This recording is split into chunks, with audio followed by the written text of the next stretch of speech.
A catastrophic 7.7 magnitude earthquake has unleashed devastation across Myanmar and Thailand, leaving a trail of destruction and despair in its wake. Now in Bangkok, Thailand's bustling capital, a skyscraper under construction collapsed, killing at least 3 people and sparking a desperate search for survivors. The city's streets are filled with the sounds of sirens, the smell of smoke, and the cries of those searching for loved ones.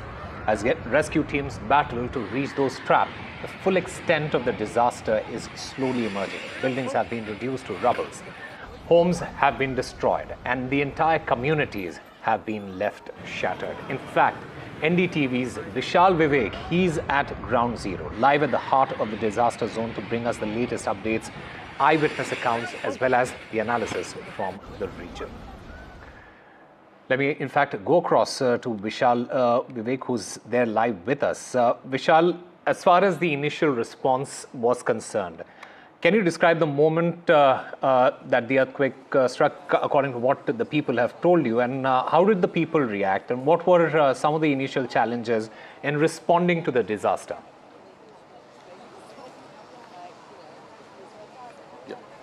So, Osama, before I begin to describe the strong tremors that struck Bangkok yesterday, I would like to, give us some information about earthquakes in particular when it comes to South Asia. So, when it comes to earthquakes, the neighboring country of Myanmar, that is where it's the hotbed of earthquakes. It sits on 3-4 tectonic plates, and on the other hand, the neighboring country of Thailand, it's quite, not prone to earthquakes. It's very rare that an earthquake of this magnitude has struck Thailand. And it was not even a full-fledged earthquake. It was a strong tremor as a result of the earthquake in the neighboring Myanmar. So more than 1,000 kilometers away from here, Myanmar capital and the second largest city of Mandalay were hit by 7.7 magnitude earthquake yesterday. So that resulted in a strong tremor here. And you can see right behind me, the huge pile of structure that was collapsed yesterday because these tremors struck Bangkok, and you can see that the debris itself is about at least 4 to 5 story tall. It was a 33-story tall building. Many reports are saying that it was made in questionable conditions. The standards were not followed. All of that is under investigation as we've been reporting. We got some exclusive information from the Deputy PM who said that they have made a committee investigating as to what happened actually, because Bangkok has dozens of skyscrapers, but why only this one, which was a newly built one, it was under construction, this one fell, only this one fell. And it has trapped more than 50 people is what the latest reports are saying. We have also confirmed those reports, and at the same time, authorities have told me that at least 15 people have been spotted to have some sort of vital signs. They are still trapped inside. Nobody has been taken out alive today. I've been standing here for the last 15 hours watching each and every crane go inside. There are about 5 to 6 huge cranes right now going at it.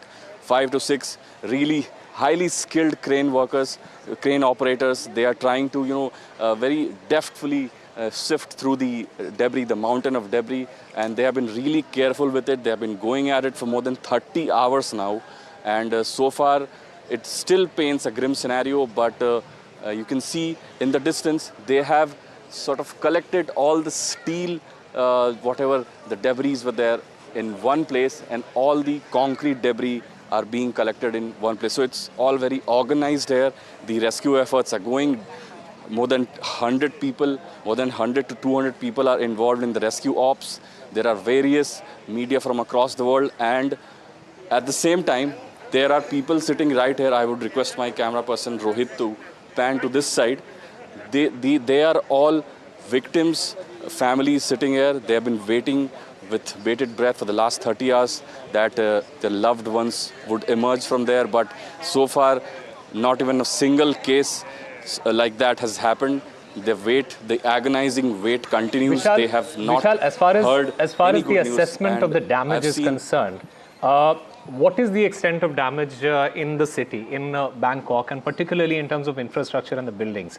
What are the authorities saying? What have they assessed so far? And are there any specific areas or neighborhoods that were particularly hit hard? So it's mostly this area of Chatuchak. This is the hub of all the markets in Bangkok.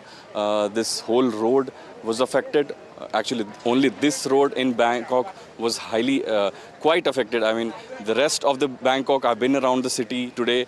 It looks as if nothing happened yesterday. Although many reports are saying that there are several cracks in many tall buildings that will have to be analyzed.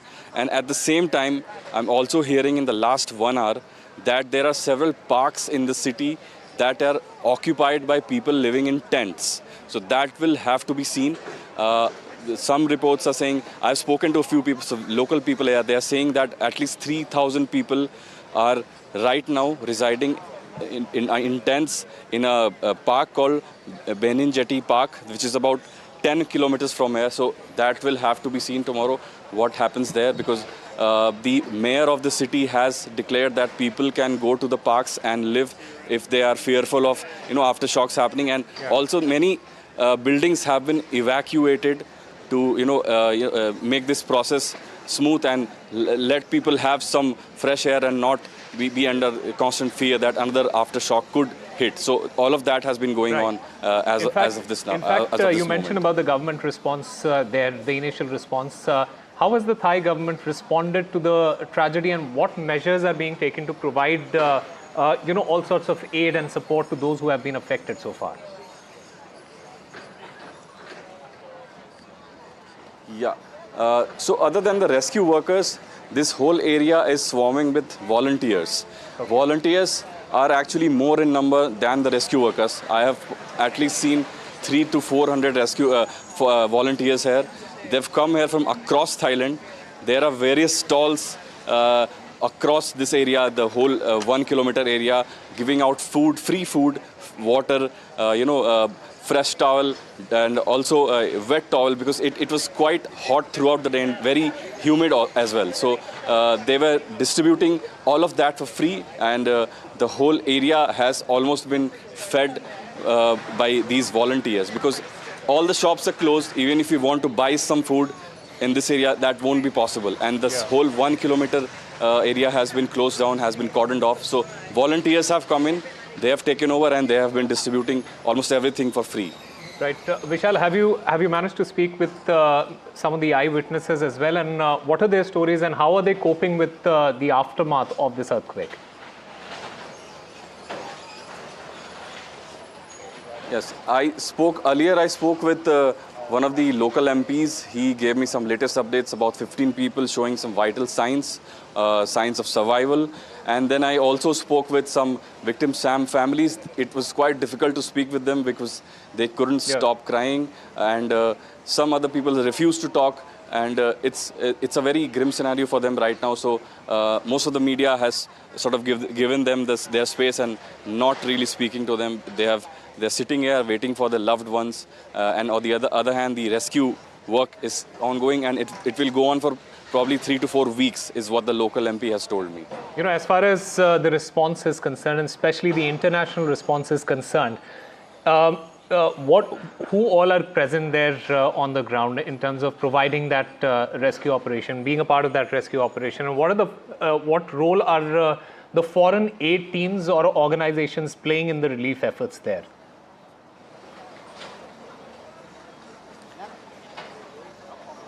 So we spotted US Army Special Forces group, about 5 to 6 Green Beret commandos were here.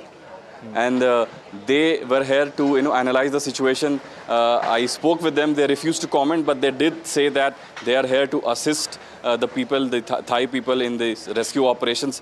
What kind of involvement they exactly have, that has not been revealed. Right now, they were here to assess the situation, is what they told me. About 6 US Army commandos were here. And on the other hand, foreign aid has been trickling in, but that has been mostly happening in the neighboring country of Myanmar, where India has also sent about 140 tons of relief material. China has also sent some rescue personnel there. Vishal, India also has sent if rescue you personnel. could show us, show us the kind of rescue operations that are taking place at the moment. If you can ask the camera person to show us exactly what is going on the ground at the moment. Yeah, I would ask, if we can just lift the camera and go to that area where the rescue operations are going on as we speak. So I'll walk to that place and try to describe you the scene here.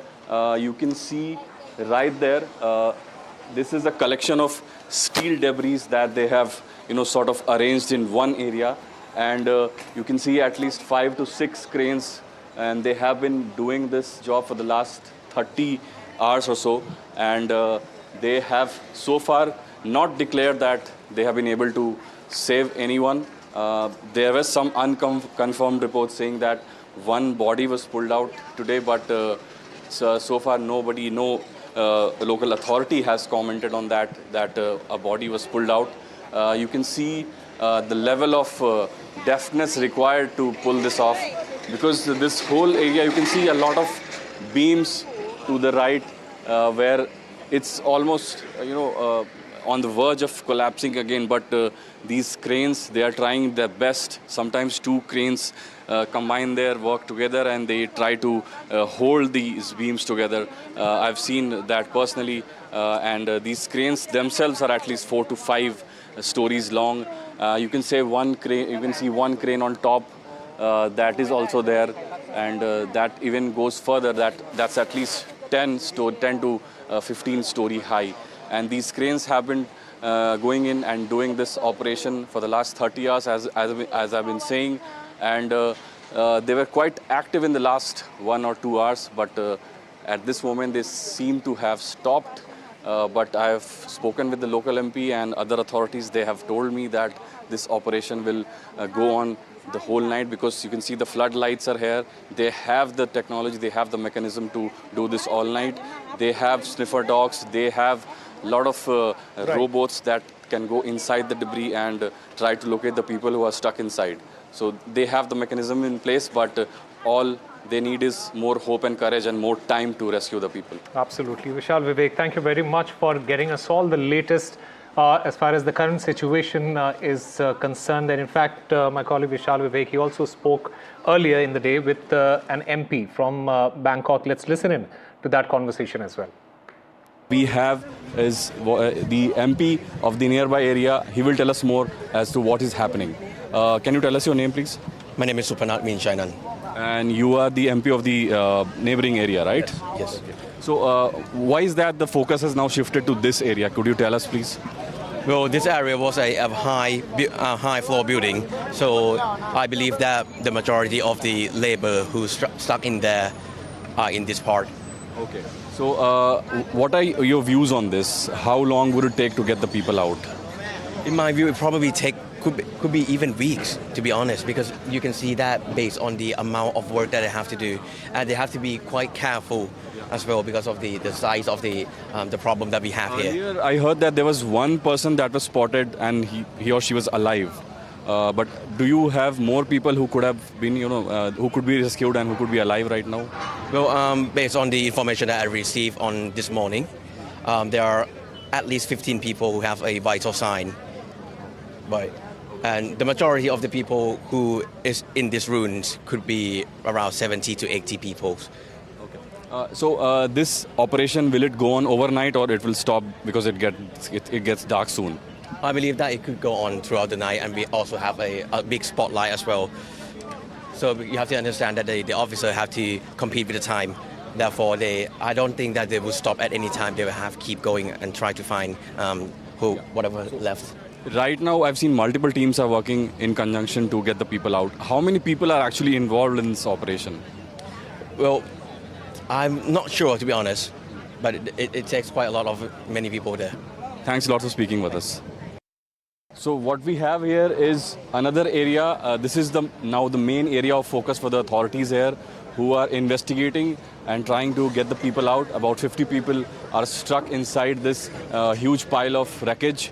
You can see multiple cranes working in lockstep to get the people out. And earlier we had seen these cranes on the other side of the wreckage. What we have is the latest is that 15 people could be trapped and they could be alive. Just now we heard from the MP of the adjacent area.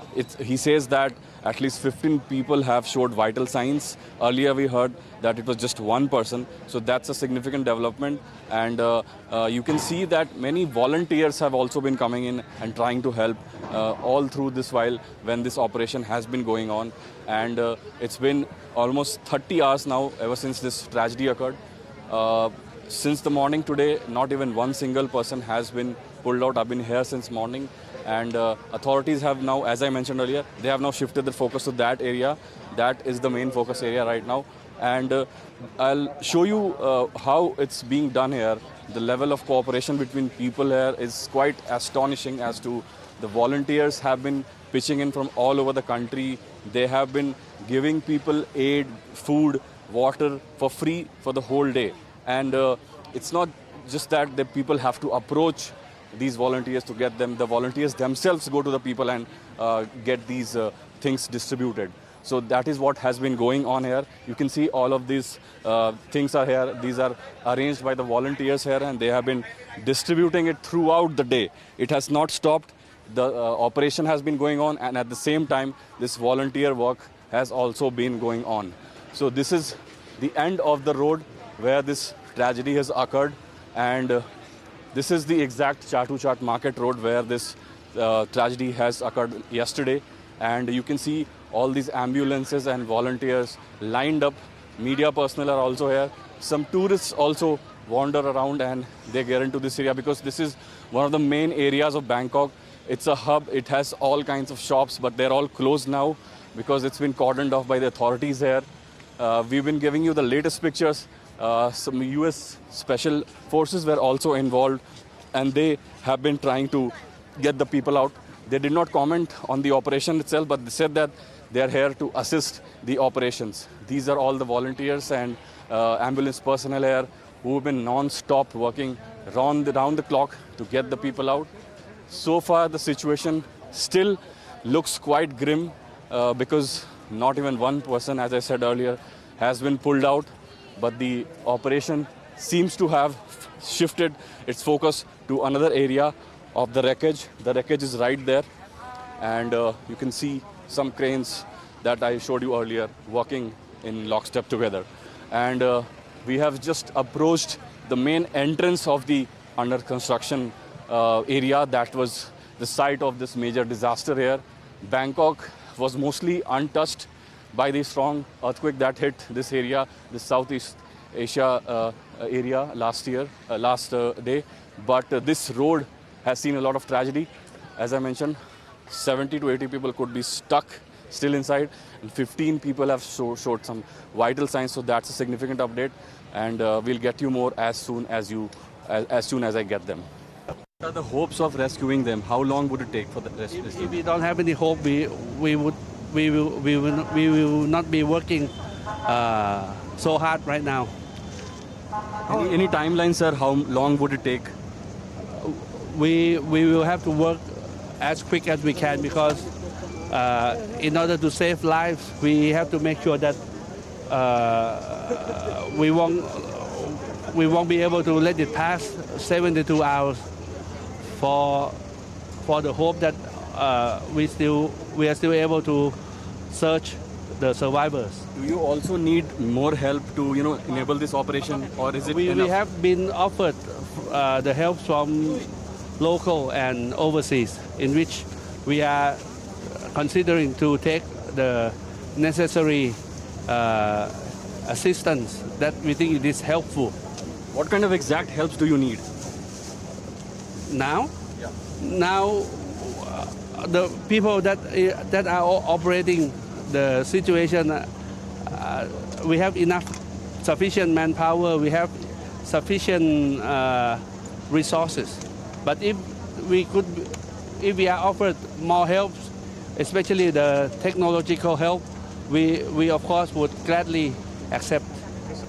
There are reports saying that this building was on a soft land, or there are questions over this structure itself. Is that the case, sir? I'm appointing the investigating committee in which I have given them 7 days to report back as to what's going on and what caused the falling down of this building.